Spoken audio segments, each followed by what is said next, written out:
Hey, good morning Internet. Aujourd'hui, je veux adresser un message particulier à tous les guerriers et guerrières de la vie en cette fin d'année parce que j'ai eu près de moi des gens qui ont tenté des choses dans les règles de l'art. J'ai moi-même plusieurs fois dans ma vie tenté des choses dans les règles de l'art, c'est-à-dire la motivation y était, la planification y était, la foi y était, tout y était et ça n'a pas marché. Et ça arrive. Des fois, ça arrive même que tu sais que ça va marcher, tu fais tout pour que ça marche, mais d'autres choses que tu croyais là s'effondrent. Des imprévus de la vie arrivent en angle mort et boum! Des choses qu'on peut appeler catastrophiques. Et là, tu te poses la question, mais pourquoi moi? Pourquoi c'est aussi dur pour moi? Pourquoi ça m'arrive à moi? Si tu es de ceux qui se posent cette question, il faut que je te raconte l'histoire d'un homme. Cet homme est né en 1809. En 1816, à 7 ans, forcé à travailler parce qu'on est en train d'expulser sa famille. En 1818, il perd sa mère. En 1828, il perd sa sœur. En 1831, il lance son premier business et il fait faillite. En 1832, il se présente aux élections législatives. Il perd. En 1833, il emprunte de nouveau de l'argent pour créer un business qu'il lance et qui fait faillite encore. En 1835, il rencontre une femme merveilleuse, il tombe amoureux d'elle, il se fiance et elle meurt. En 1836, il rentre dans une période sombre de sa vie, il rentre dans une dépression profonde. Et il reste alité pendant 6 mois consécutifs.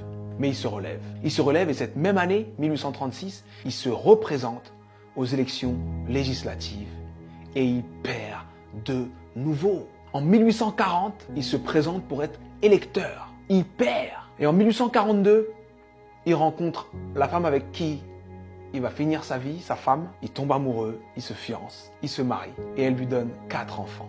Et il en perd 3.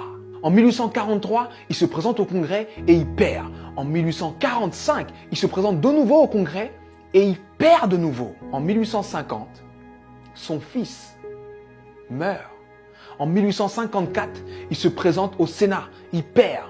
En 1956, il se présente pour être vice-président. Il n'a même pas 100 voix. En 1958, il se présente de nouveau au Sénat et il perd de nouveau. Et en 1960, Abraham Lincoln est élu président des États-Unis d'Amérique.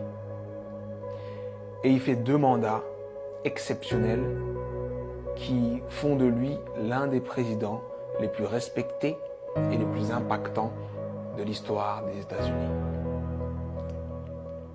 C'était important que je te raconte cette histoire. C'était important que je te raconte cette histoire parce que on voit le héros, mais on ne voit pas les coulisses de la réussite. Il faut que tu acceptes les coulisses de ta réussite. Peu importe la difficulté, peu importe ce qui se passe, peu importe ce que tu dis, sache que tant que tu respires, ton but t'attend. Tant que tu respires, ton rêve t'attend. Et je vais te dire une chose que je veux que tu gardes dans ta tête et dans ton cœur le plus longtemps possible et que tu te répètes le plus souvent possible. Les épreuves que tu trouves sur ton parcours sont adaptées à ton potentiel. Les petits potentiels ont de petites épreuves. Les gros potentiels ont de grosses épreuves. On peut tous, dans nos vies, prendre des feuilles, noter les dates des moments les moins drôles de nos vies, les moments les plus difficiles de nos vies, et faire une liste comme celle que je viens de faire pour Abraham Lincoln. Mais sincèrement, je pense que Abraham Lincoln faisait l'inverse. Pour avancer dans les coulisses de la réussite, pour avancer face à toutes ces épreuves, il faut se focaliser sur ce qu'il y a de bon, de positif et ce qui nous donne envie d'avancer. Donc, je sais que ça peut être dur d'être au cœur de la tourmente, ça peut être dur de perdre des gens, de faire face à l'échec encore et encore et encore. Mais concentre-toi sur ce que tu es en train d'essayer d'accomplir et accomplis-le. Et je peux te garantir que parce que tu es passé par là, tu as changé l'ampleur, le sens et le goût de ta réussite. Alors traverse ces épreuves. Elles sont adaptées à ton potentiel, elles sont là pour te faire grandir. C'était Sudei. J'espère que cette vidéo t'a plu. Et si elle t'a plu, partage-la. Merci.